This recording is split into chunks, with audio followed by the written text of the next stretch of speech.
Chapter 9 Vortex Fiends. At dawn, they emerged from the Madness region, each holding a piece of spell reversal wood.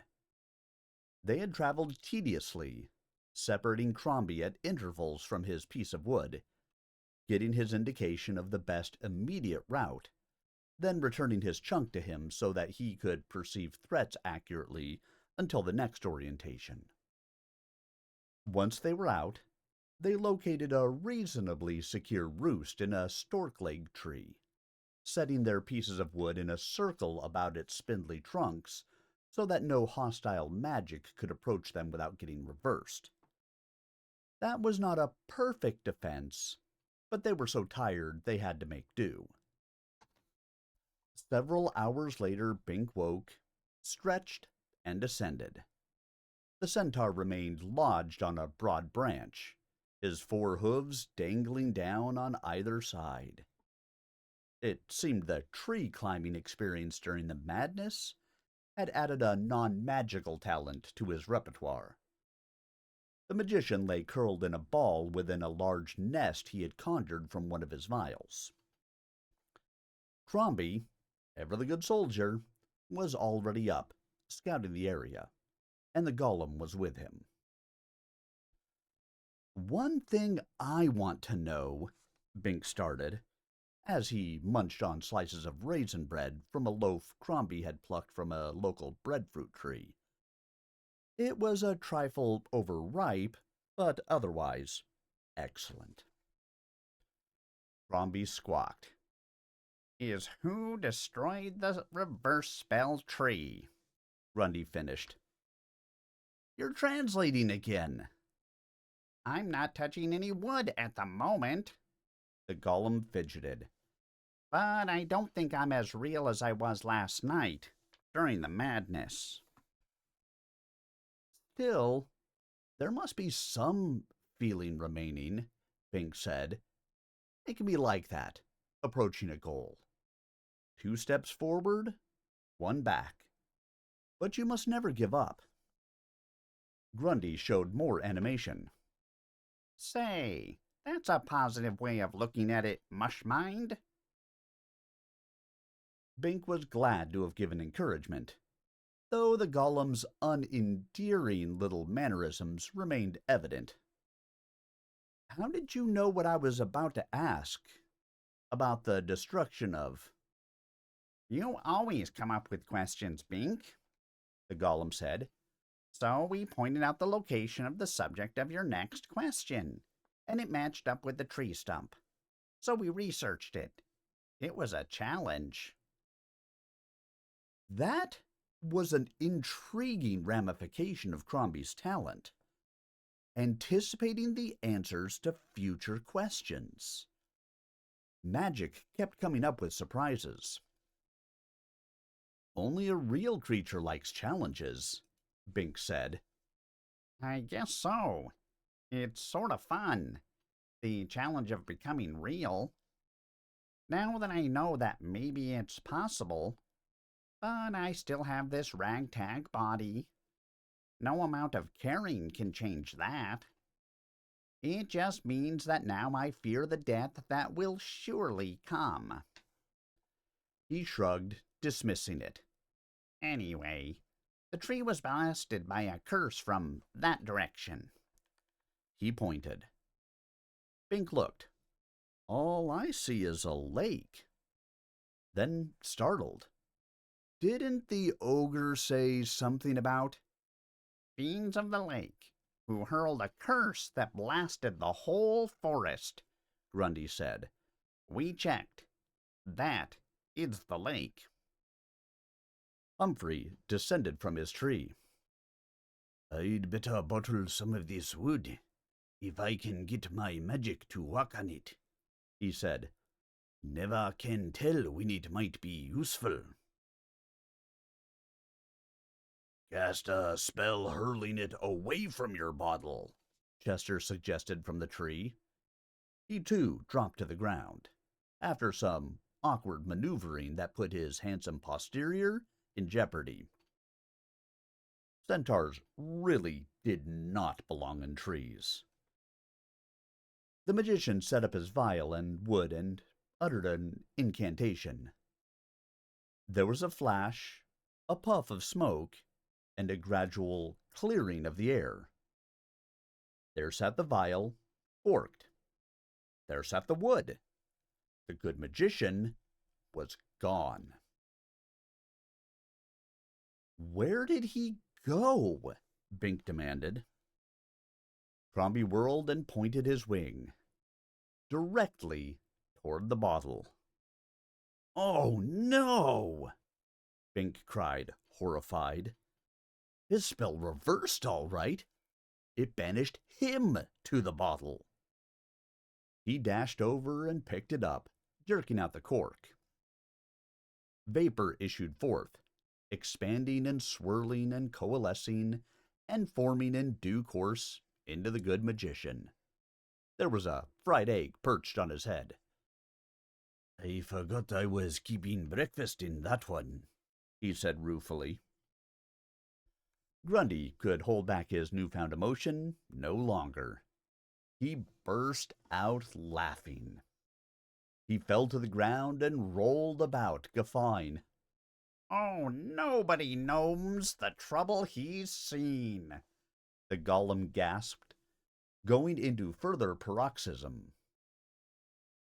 "A sense of humor is part of being real," Chester said solemnly.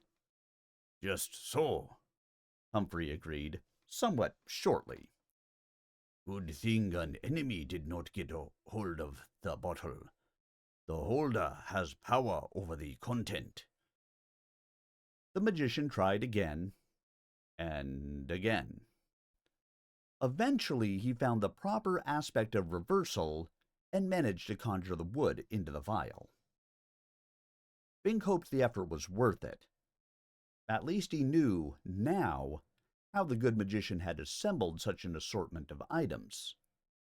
He simply bottled anything he thought he might need.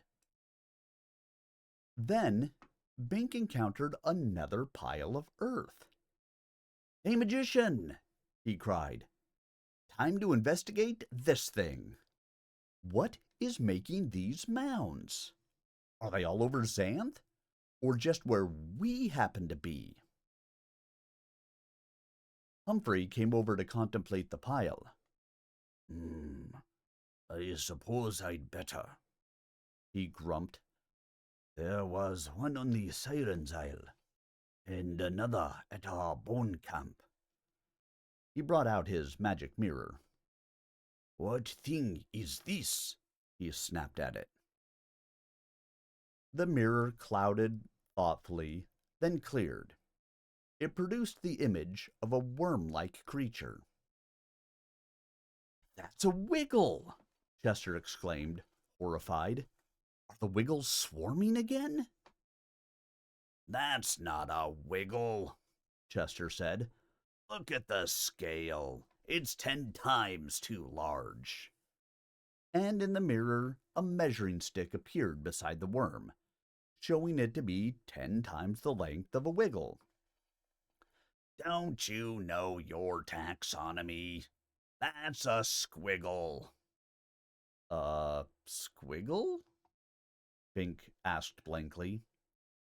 He did not want to admit that he had never heard of the species. "It looks like an overgrown wiggle to me." "They're cousins," Chester explained. "The squiggles are larger, slower, and do not swarm. They're solitary creatures, traveling under the ground. They're harmless."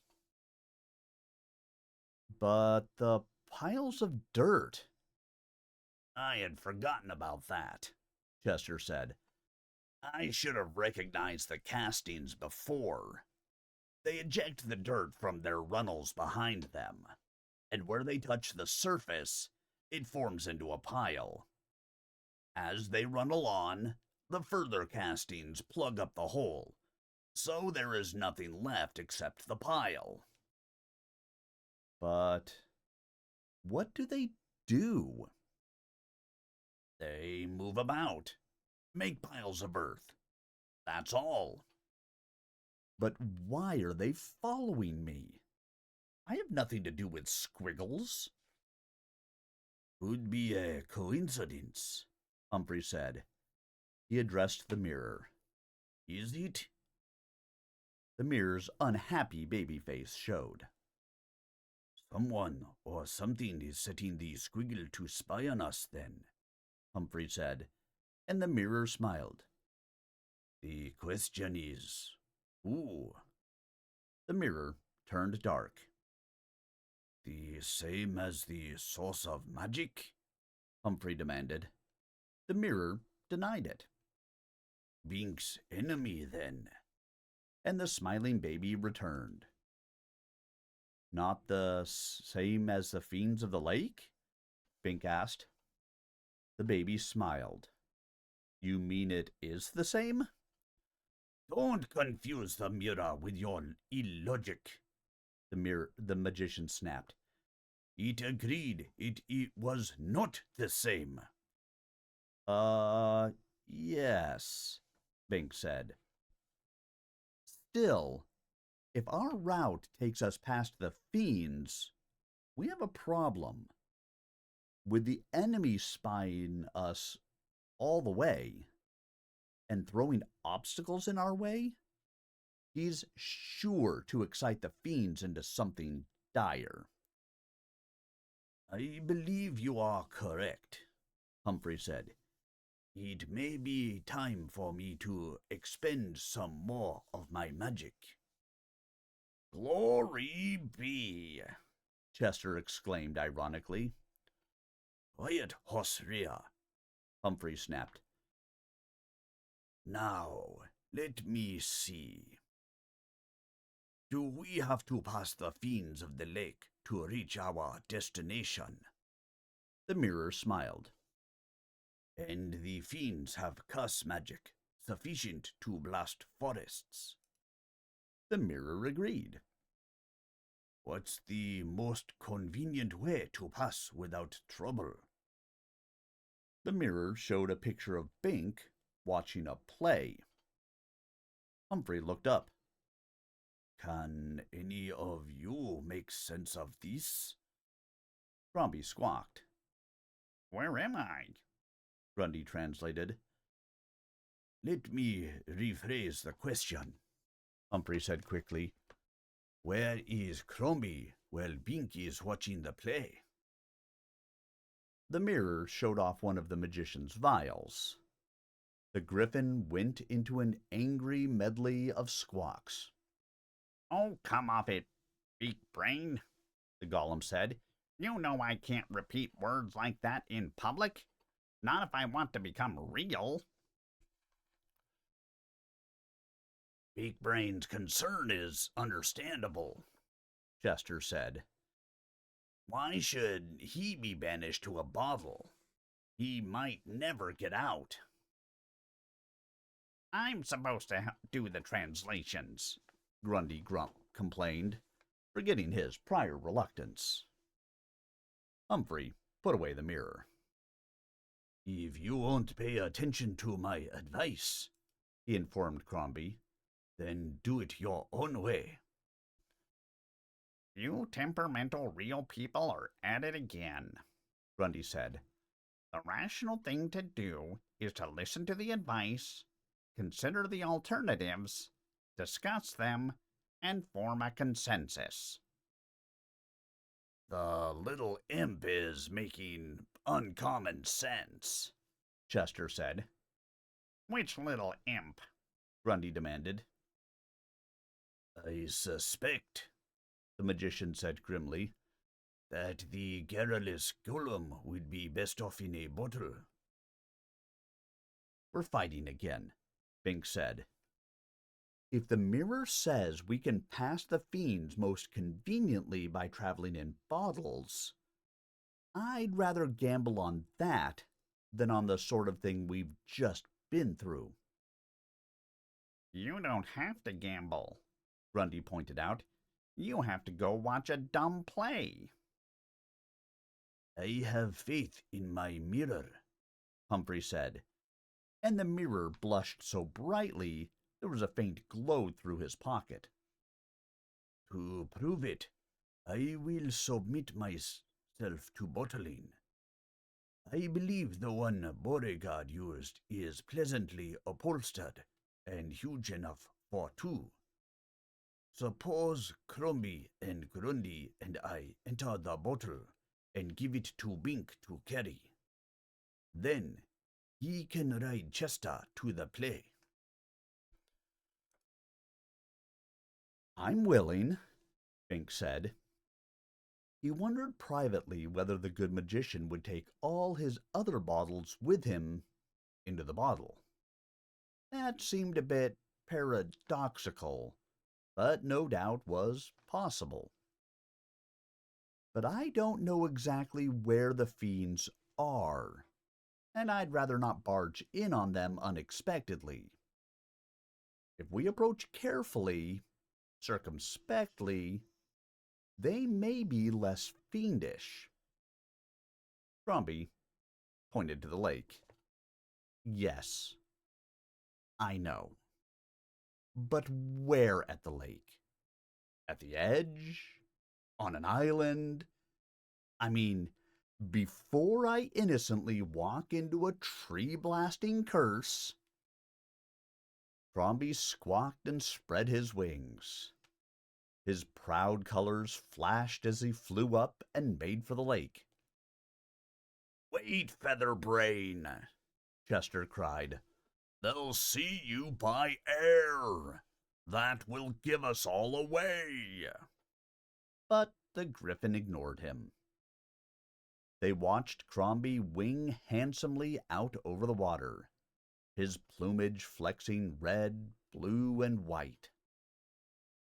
"I have to admit, the ornery cuss is a beautiful animal," Chester murmured. Then the Griffin folded his wings and plummeted toward the surface of the lake, spinning in the air. "A curse!" Bink cried. "They shot him down with a curse!" But then the figure straightened out, regained altitude, and winged back. Crombie seemed to be all right. "What happened?" Bink demanded as the Griffin landed. "Was it a curse?" "What?" Crombie replied. Grundy translated. "What curse? I merely did my turnabout to get a closer fix on the fiends. They reside under the water." "Under the water?" Bink cried. "How can we go there?" Humphrey brought out another vial and handed it to Bink. "These pills will do the trick.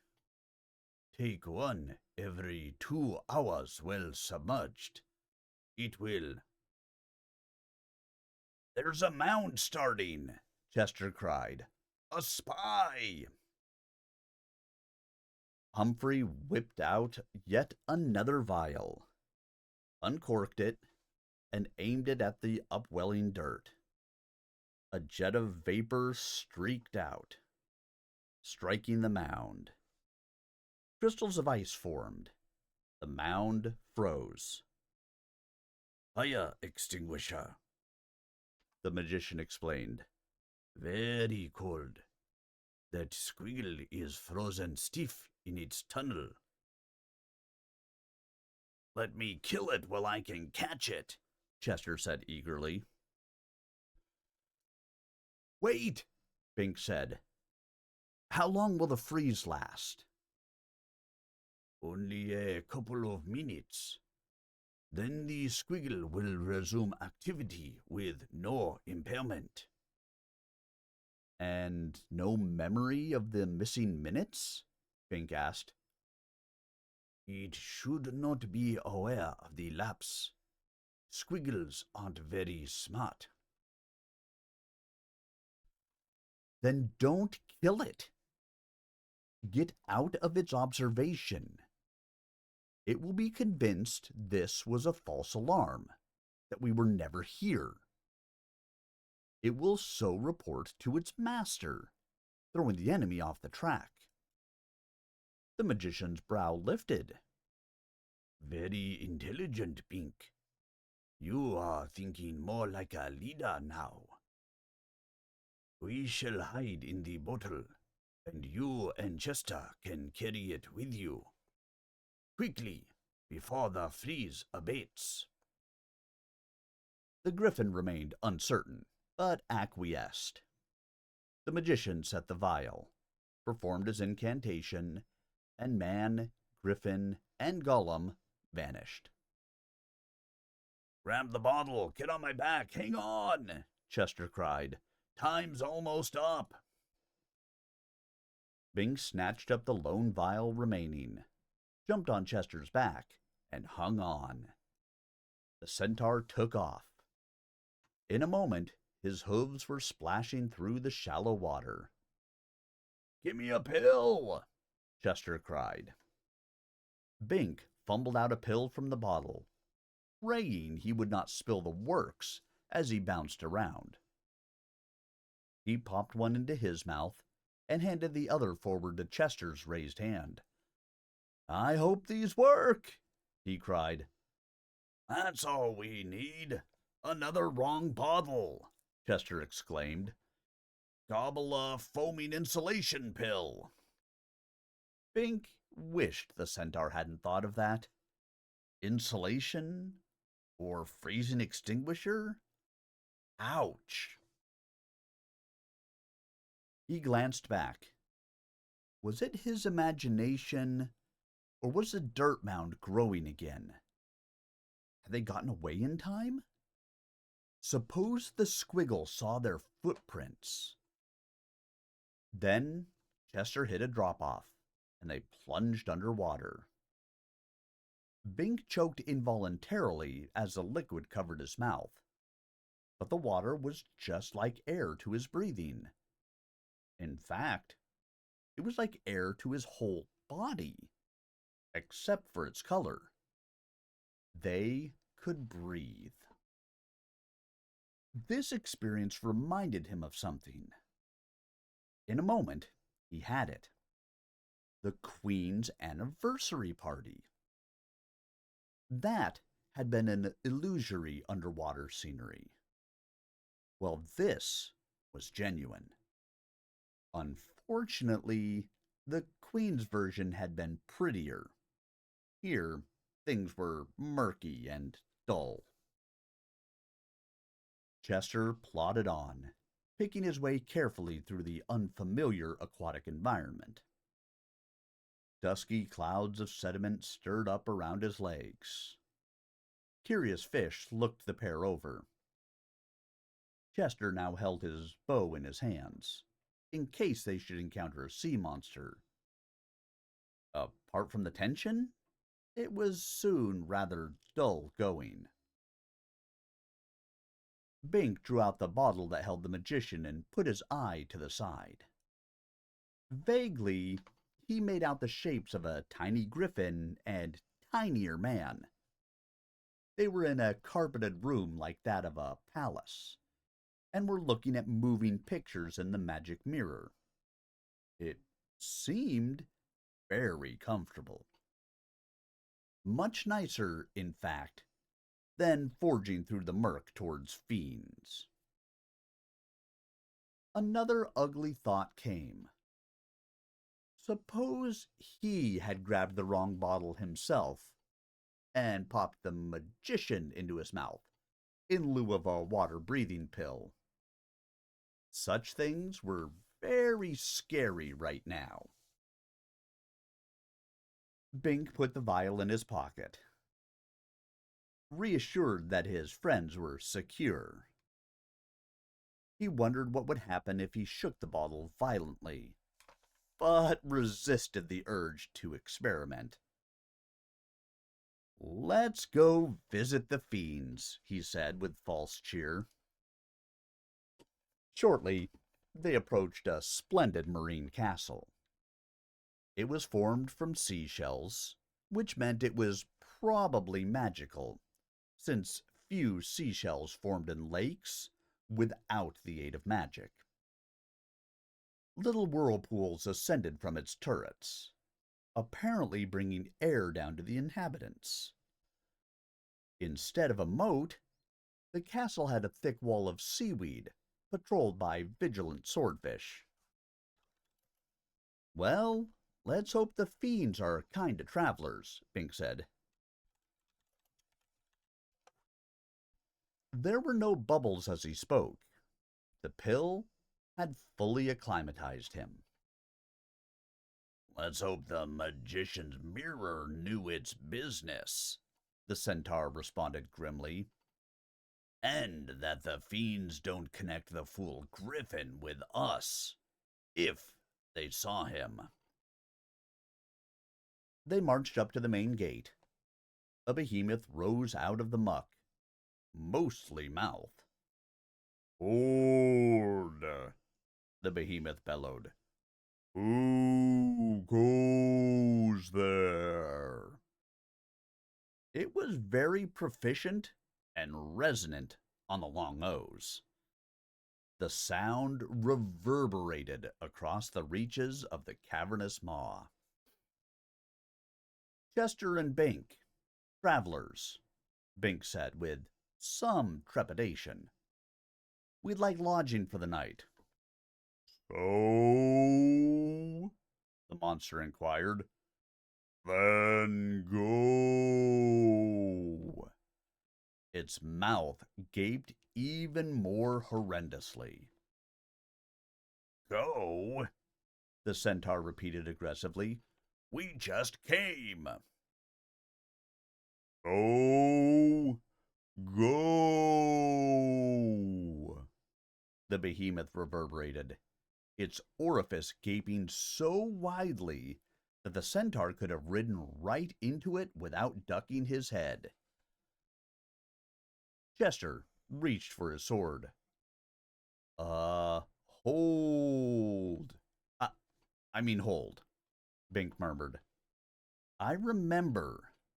The gargoyle. I think it means to go inside. Inside the mouth. The centaur peered into the monster's tunnel-like throat. Damned if I'll cooperate in my own consumption. But that's the entrance to the castle, Bink explained. The behemoth itself. Chester stared. Well, I'll be gelded. And without further hesitation, he galloped in. Sure enough, the throat continued on into the castle. Lights appeared at the end of the tunnel, and soon they emerged into a palatial receiving hall. Intricately woven tapestries covered the walls, and the floor was done in fancy wooden squares. A handsome, almost pretty young man walked up to greet them. He had ornate curls about his ears and a neat mustache. His costume was a princely robe embroidered with brightly colored threads, and he wore soft slippers with pointed toes. Welcome to Gateway Castle, he said. May I inquire your identities and the purpose of this visit? You may, Chester said. There was a pause. Well, the man said, a bit nettled. Well, why don't you inquire? Chester said. I gave you permission. Small muscles quirked about the man's mouth, making him less pretty. I so inquire.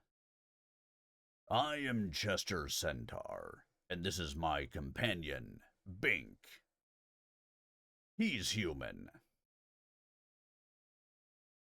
So I noted. And your purpose? We seek the source of magic, Bink said. You have lost your way.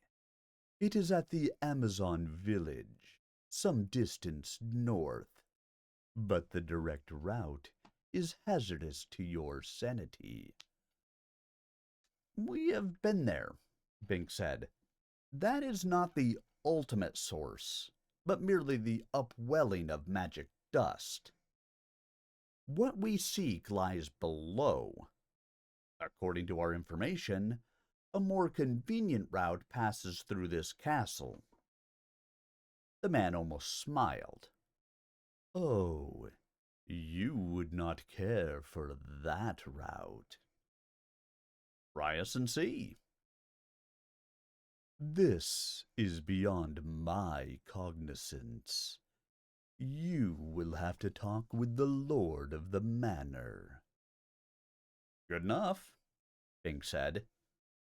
He wondered what sort of a fiend this lord would be, who had such a docile human servant. If you would be good enough to come this way. We're good enough, Chester said. But first, we must do something about your hooves. The floor is teak parquet. We do not wish it scratched or dented. Why put it on the floor, then? Chester demanded. We do not apply it to the floor of our stable, the man said. He produced several discs of furry. Apply these to your hooves. They will adhere and muffle the impact.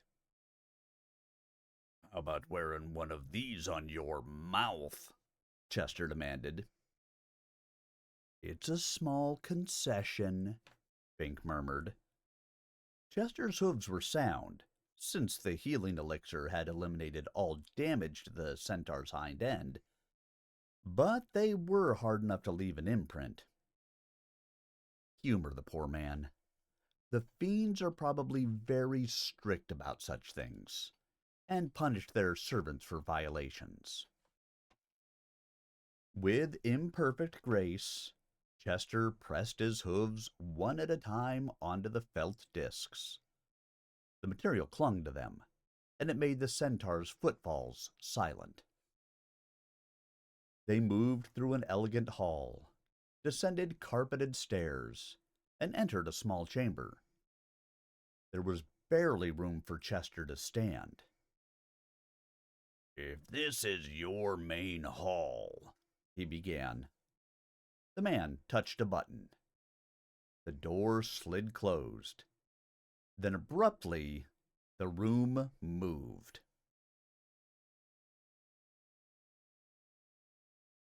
Bink flung out his hands, startled, and Chester kicked a hole in the rear wall. Easy visitors, the man said with a small frown. Haven't you ridden an elevator before? It is inanimate magic. A chamber that rises or sinks when occupied. Saves wear on stairs. Oh, Bink said, abashed. He preferred more conventional magic. The magic lift stopped. The doors slid open. They stepped out into another hall, and in due course came to the chambers of the lord of the manor. He was, to Bink's surprise, a man garbed richly in silver cloth and diamonds, but with the same foolish slippers his servant wore. So, you proffer service for a night's lodging, he said briskly. That is our custom, Bink said. And ours too, the lord agreed heartily. Have you any special talents? Bink couldn't tell his own, and didn't know Chester's.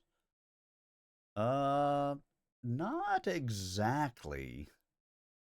But we're strong and can do work. Work? Oh, my heavens, no! The Lord exclaimed. People do not work here. Oh? How do you live then? Bink asked. We organize. We direct. We entertain, the Lord said. Have you any entertainment abilities? Bink spread his hands. I'm afraid not. Excellent. You will make an ideal audience. Audience? Bink knew that Chester was as perplexed as he. The mirror had shown him watching a play, yet that could hardly be a service. We send our troops out to entertain the masses, accepting payment in materials and services. It is a rewarding profession, aesthetically and practically, but it is necessary to obtain advanced audience ratings so that we can gauge our reception precisely. This innocuous employment hardly jibed with the local reputation. To be an audience, to watch your shows, that's all you require? It hardly seems equitable. I'm afraid we would not be able to present an informed, critical report. Not necessary. Our magic monitors will gauge your reactions and point up our rough edges. You have nothing to do but react. Honestly. I suppose we could do that, Bink said dubiously, if you really are satisfied. Something funny here, Chester said.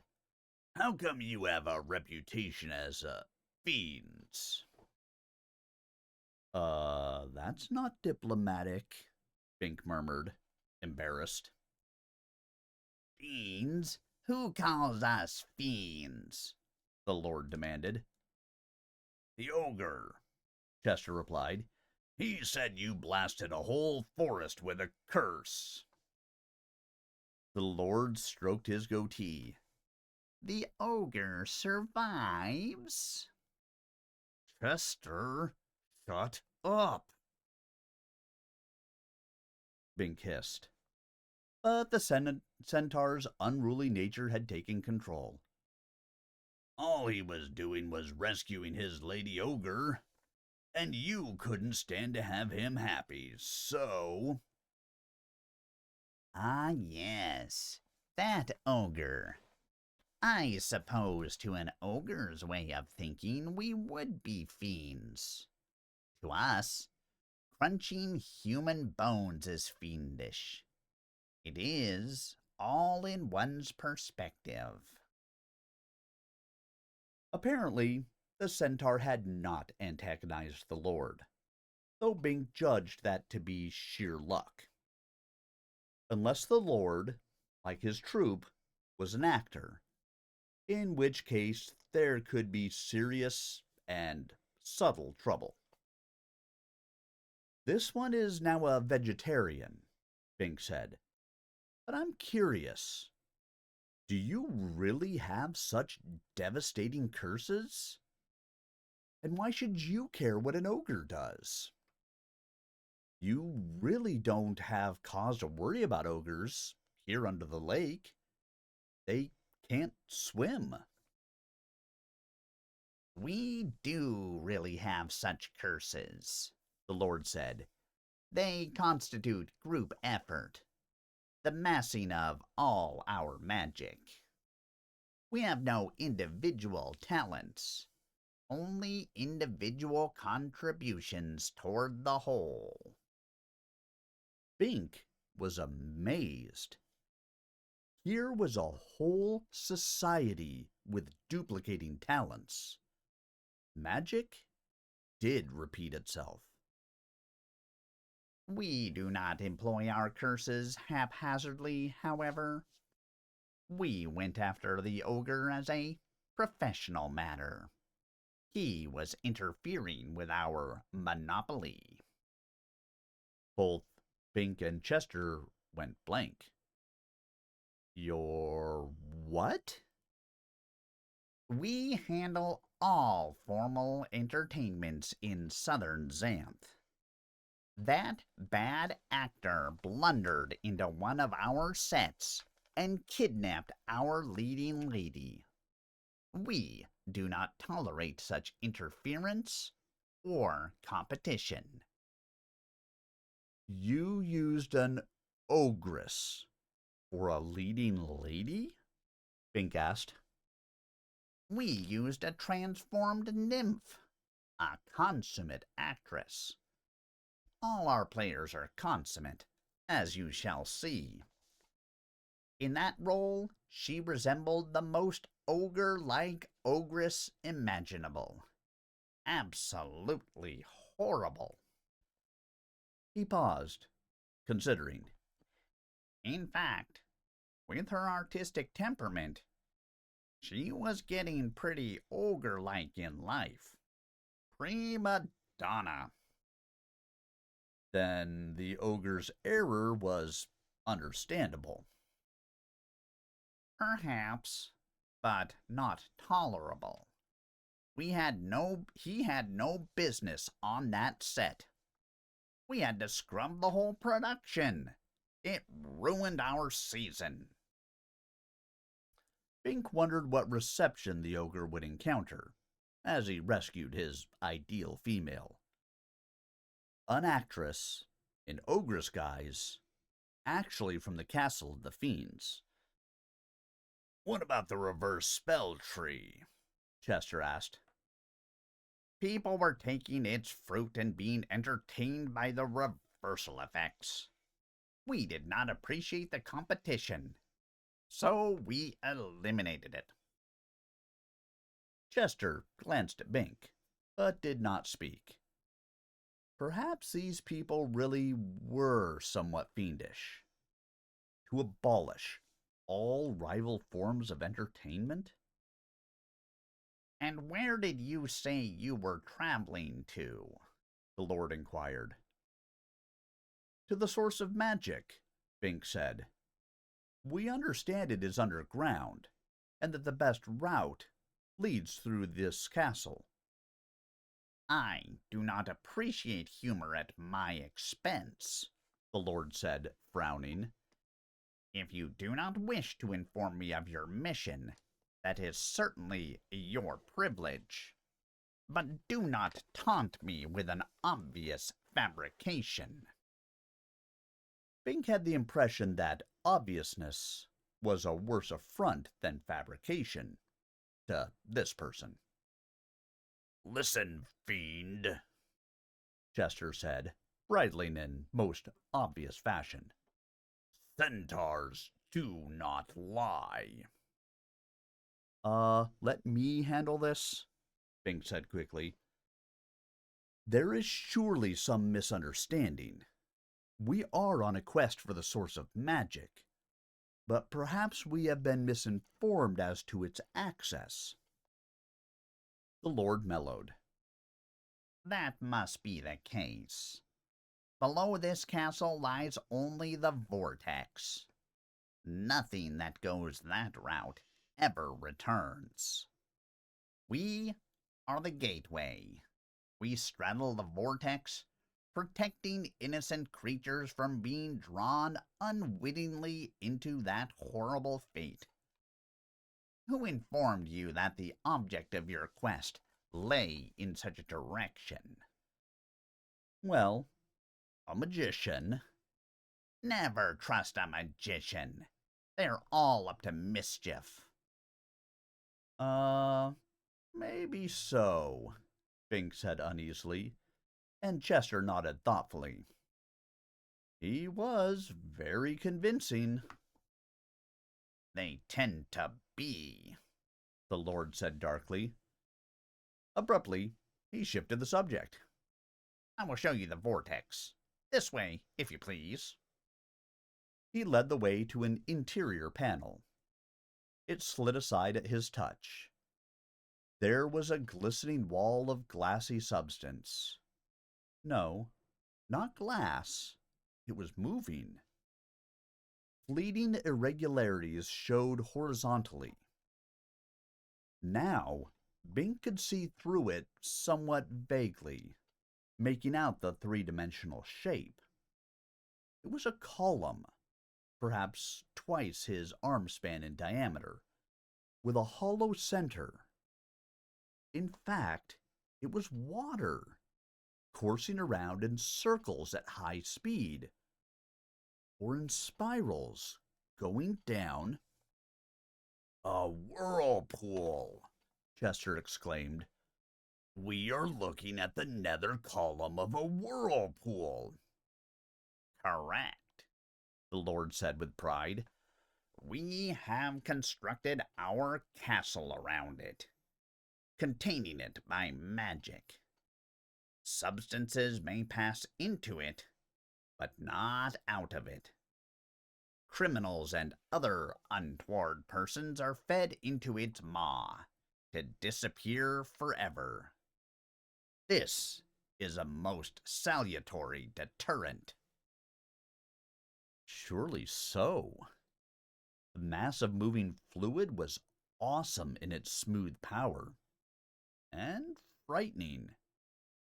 Yet it was also in its fashion luring, like the song of the siren, or the madness. Bink yanked his gaze away. But where does it go? Who would presume to know? The Lord inquired in return, working an eyebrow expressively. He slid the panel across, and the vision of the vortex was gone. Enough of this, the Lord decided. We shall wine and dine you fittingly, and then you will audience our play. The meal was excellent, served by fetching young women in scant green outfits, who paid flattering attention to the travelers, especially Chester. They seemed to admire both his muscular man portion and his handsome equine portion. Bink wondered, as he had before, what it was girls saw in horses. The siren had been so eager to ride. At last, stuffed, Bink and Chester were ushered to the theater. The stage was several times the size of the chamber for the audience. Apparently, these people did not like to watch as much as they liked to perform. The curtain lifted, and it was on. A gaudily costumed affair, replete with bold swordsmen and buxom women and funny jokers. The staged duels were impressive, but Bink wondered how proficient those men would be with their weapons in a real battle. There was a considerable difference between technical skill and combat nerve. The women were marvelously seductive, but would they be as shapely without the support of their special clothes? Or as wittily suggestive minus the memorized lines? You do not find our production entertaining? The Lord inquired. I prefer life, Bink replied. The Lord made a note on his pad. More realism. Then the play shifted to a scene of music. The heroine sang a lovely song of loss and longing, meditating on her faithless lover. and it was difficult to imagine how any lout, no matter how loudy, could be faithless to such a desirable creature. Bink thought of Chameleon again, and longed for her again. Chester was standing raptly beside him, probably thinking of horsing around with Cherie Centaur, who was indeed a fetching filly. Then the song was augmented by a hauntingly lovely accompaniment. A flute was playing, its notes of such absolute quality and clarity that the lady's voice was shamed. Bink looked toward that sound, and there it was, a gleaming silver flute hanging in the air beside the heroine, playing by itself. A magic flute. The lady ceased singing, surprised, but the flute played on. Indeed, freed of the limitations of her voice, it trilled on into an aria of phenomenal expertise and beauty. Now the entire cast of players stood listening, seeming to find it as novel as Bink did. The Lord jumped to his feet. "Who is performing that magic?" he demanded. No one answered. All were absorbed in the presentation. "Clear the set!" the Lord cried, red-faced. "Everybody, out! Out! Out!" Slowly they cleared, fading into the wings, looking back at the solo instrument.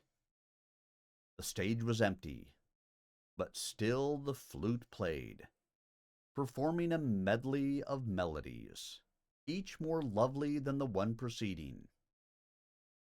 The Lord grabbed Bink by the shoulders. "Are you doing it?"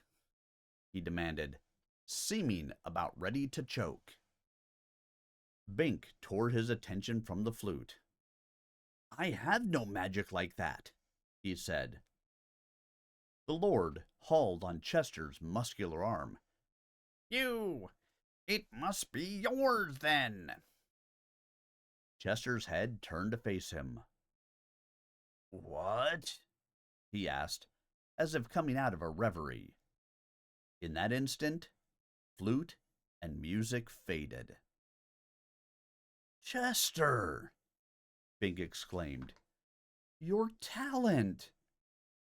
All the beauty in your nature, suppressed because it was linked to your magic, and as a centaur, you couldn't—" My talent, Chester repeated, amazed. It must be me. I never did dare to. Who would have believed? "Play it again," Bink urged. "Make beautiful music. Prove you have magic, just as your hero, Uncle Herman the Hermit, did." Yes. Chester agreed. He concentrated. The flute reappeared. It began to play, haltingly at first, then with greater conviction and beauty. And strangely, the centaur's rather homely face began to seem less so. Not so strange, Bink realized. Much of Chester's brutality of expression stemmed from his habitual snarl. That snarl had abated. He had no need of it anymore. "Now you don't owe the magician any service," Bink pointed out. "You found your talent yourself." "What abominable mischief!" the Lord cried. "You accepted our hospitality on the agreement that you would render service as an audience. You are not an audience. You are a performer. You have reneged on your agreement with us." Now, A portion of Chester's familiar arrogance reasserted itself. The flute blew a flat note. "And feathers," The centaur snapped. "I was only playing along with your heroine's song. Bring your play back. I'll watch it and accompany it."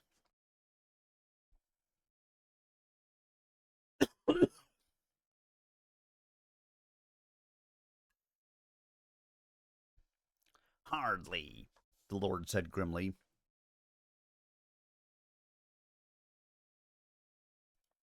we tolerate no non-guild performers in our midst. We maintain a monopoly. "What are you going to do?"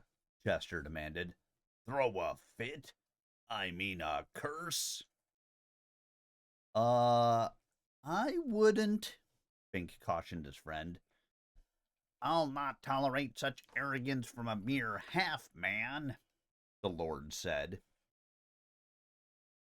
"Oh, yeah?" Chester retorted.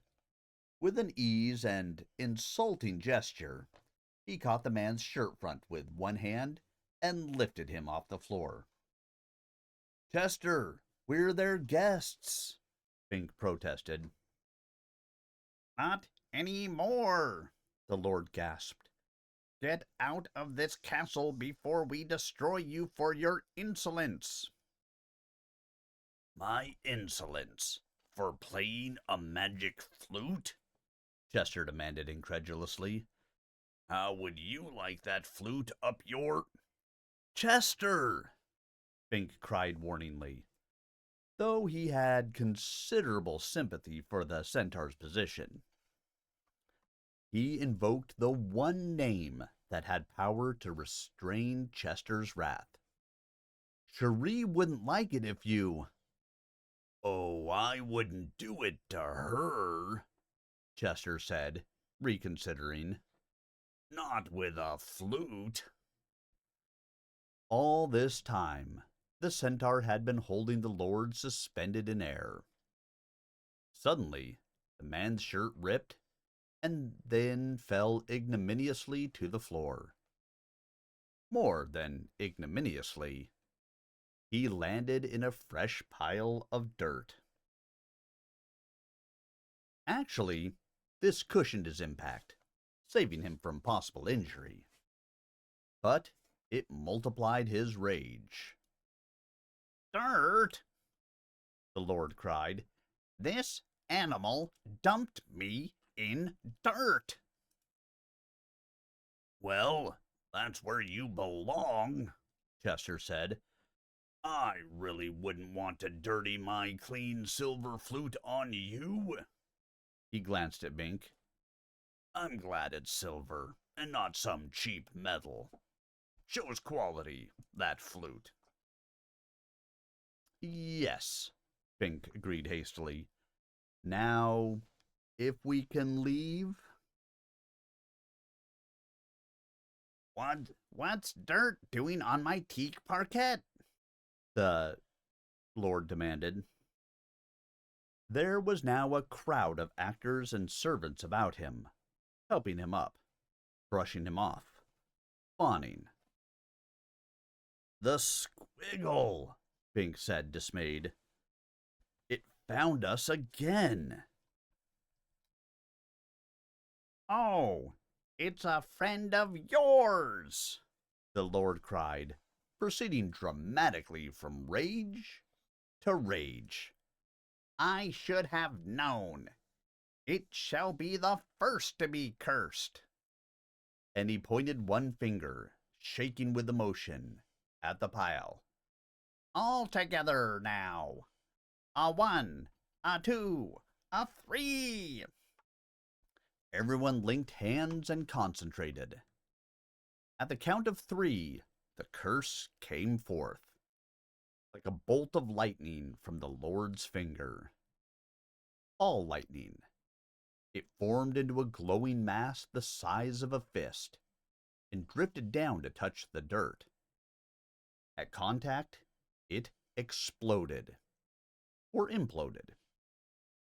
There was a flash of darkness and a momentary acrid odor.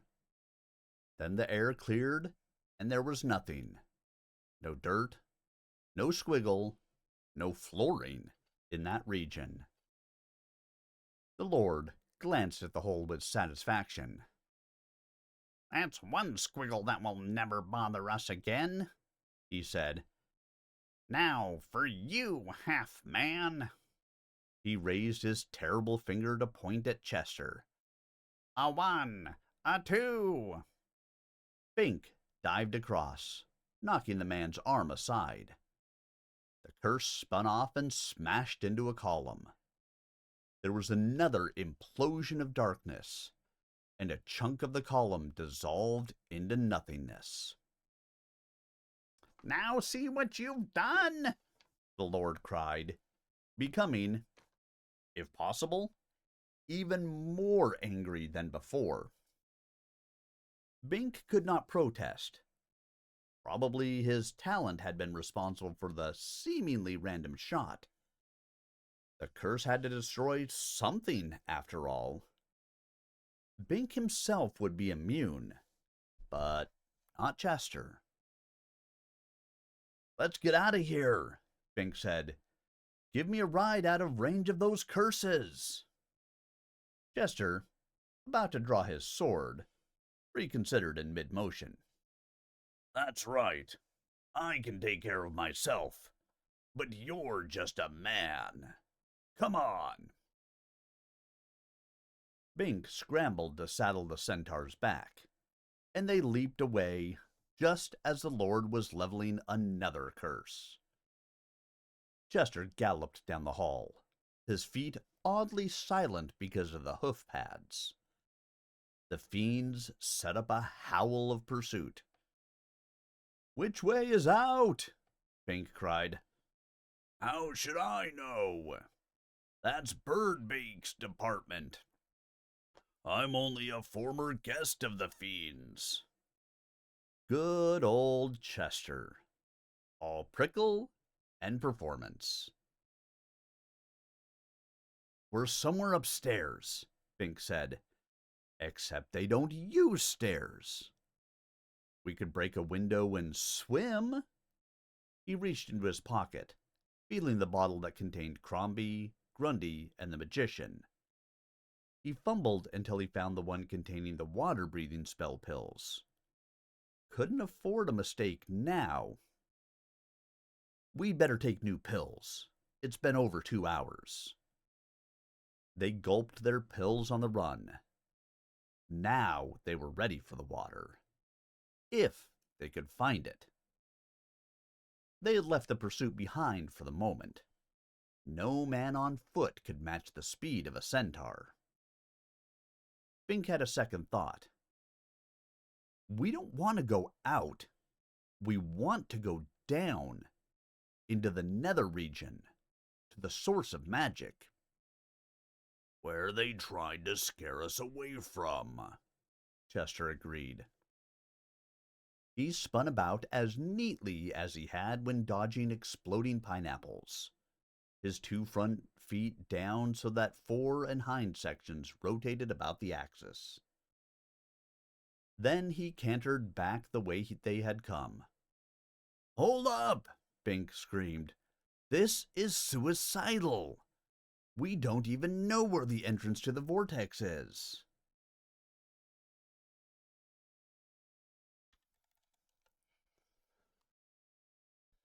The vortex has to be in the center of the castle.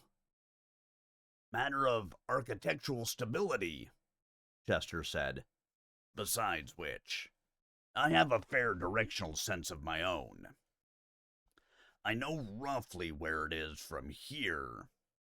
I am prepared to make my own entrance. Bink tended to forget that behind that brutal facade lay a fine centaur mind. Chester knew what he was doing. They rounded a corner and plowed into the charging fiends. People went tumbling every which way. But a massive curse rose up from the jumble and sailed after Chester. Bink glancing nervously back, spied it. "Chester, run!" he cried. "There's a curse on your tail." On my tail? Chester cried indignantly and leaped forward. He didn't mind threats to his homely face, but his beautiful behind was sacred. The curse, oriented on its target, pursued with determination. "This one we can't avoid," Bink said. "It's locked onto us, as the other was locked onto the ogre." Should we swear off crunching bones? "I never was much for human bones anyways." I think the vortex is ahead, Chester said. "Hang on, I'm going in." He leaped directly at a blank wooden panel. The wood shattered under the impact of his forehooves, and the two of them crashed directly into the vortex. Bink's last thought as the awful swirl engulfed him, hauling him brutally around and around, and down, providing one terrifying glimpse of its dark center shaft was, what would happen to the curse that followed them? Then he spiraled into oblivion.